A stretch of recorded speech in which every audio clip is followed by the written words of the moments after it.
सावित्री, तू तो ऐसे सज रही है जैसे शादी तुम्हारी सहेली की नहीं तुम्हारी हुई हो। अरे इतना सच समझ कर जाओगी तो कोई पृथ्वीराज तुम्हें संयुक्ता समझकर उठा न ले जाए। फिक्र न कर, मैं वो संयुक्ता नहीं हूँ। अगर जरूरत पड़ी तो मैं खुद अपना पृथ्वीराज उठा लाऊंगी। हाँ चलो चलो जल्दी करो, बारात आने का वक्त हो गया, चलो जल्दी।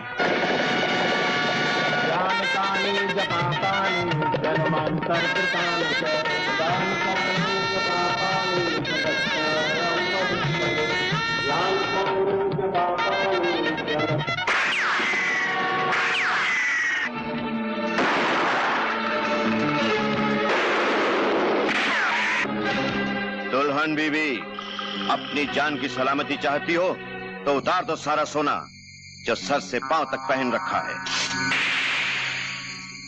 आगे मत बढ़ना, नहीं तो तुम्हारे 2 टुकड़े कर दूंगी। औरतों के हाथ में चूड़ियां अच्छी लगती हैं, तलवारें नहीं। जो काम हम करने आए थे वो अब तुम्हें करना होगा। इस खाली बैग में अपनी और अपनी सहेलियों के जेवर भर दो, वरना इस बंदूक में जितनी गोलियां भरी हैं सारी की सारी इस दुल्हन के शरीर में उतार दूंगा।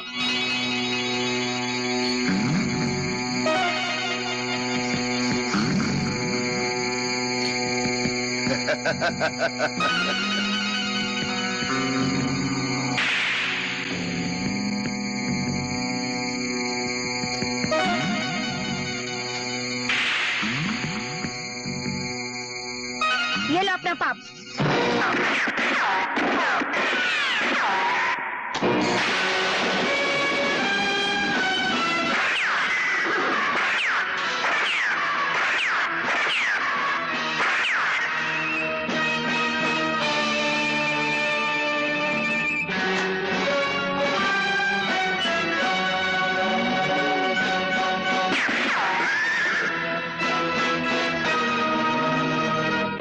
अब अपनी जान बगल में दबाकर भाग जाओ यहां से।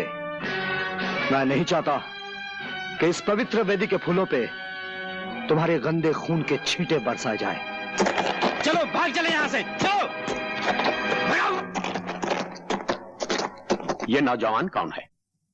लोग कहते हैं जब कहीं जुल्म की आंधी उठती है या किसी सुहागन का सिंदूर खतरे में होता है, यह नौजवान वहां पहुंच जाता है।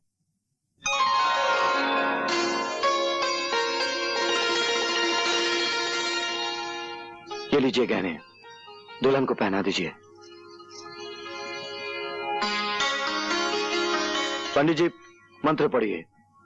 जो फेरे शुरू हो चुके हों वो कभी अधूरे रहने नहीं चाहिए।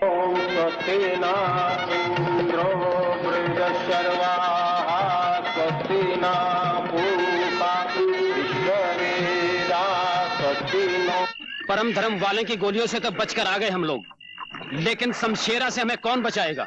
वो हमें जिंदा जला डालेगा। इसने ठीक ही कहा। शमशेरा की किताब में इससे बड़ा कोई जुर्म नहीं है और इस जुर्म की सजा है मौत, सिर्फ मौत। और मौत से बचने का एक ही रास्ता है और एक ही जगह है। वो कौन सी जगह है? वो है पुलिस की हवालात।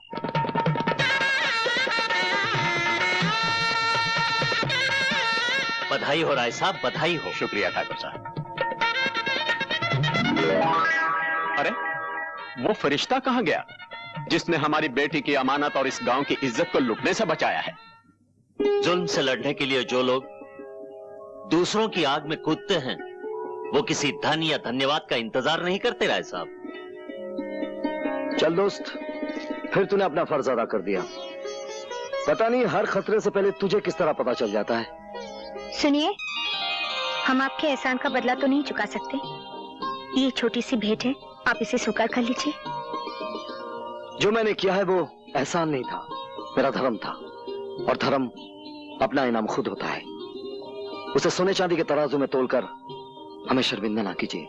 लेकिन आपने ये तो नहीं बताया, आपका नाम क्या है, कौन है आप? समझ लीजिए मैं एक राही हूं जिंदगी के सफर का, और ये मेरा दोस्त है जो मुझे रास्ता दिखाता है।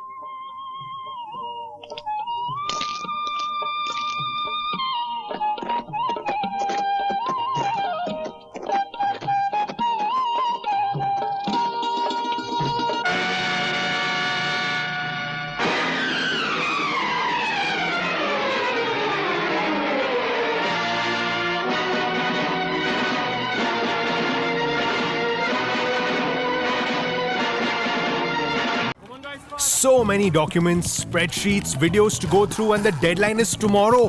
All the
गद्दारों, तुमने अपनी हिफाजत के लिए जगह तो अच्छी ढूंढी है, लेकिन ये भूल गए कि दुनिया में कोई भी ऐसा मुकाम नहीं जहां मौत का फरिश्ता अपने पर न फैला सके। इस थाने की दीवारें तो ईंट और पत्थरों की बनी हुई है।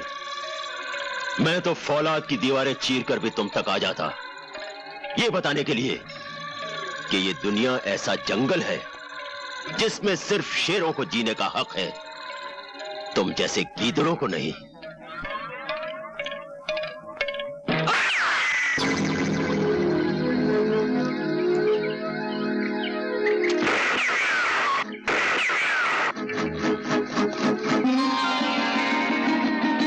आप?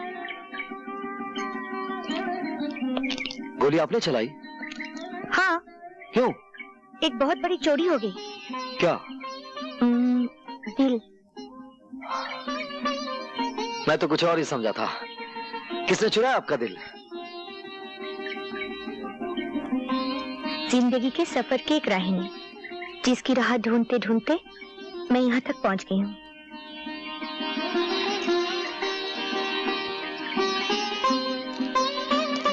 क्या देखा आपने उस राही में जो ढूंढते ढूंढते यहाँ तक आ गई?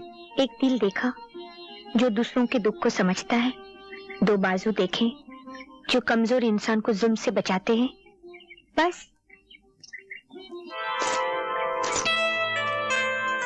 आप तो सिर्फ गोली बंदूक की भाषा समझते हैं, और ये भाषा आपने सीखी कहाँ से?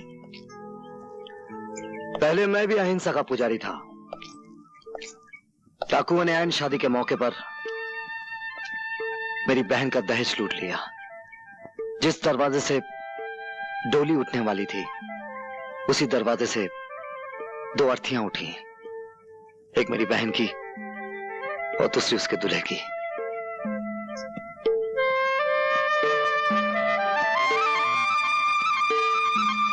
लेकिन तुम जिसका ख्वाब देख रही हो कभी पूरा नहीं हो सकता।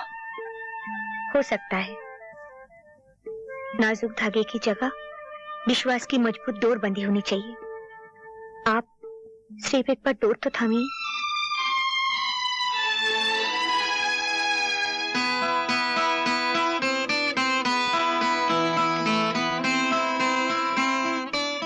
मैं भी तुम्हारे विश्वास की ताकत के सामने हार गया, जैसे एक बार मौत का देवता सत्यवान की सावित्री के विश्वास के सामने हार गया था।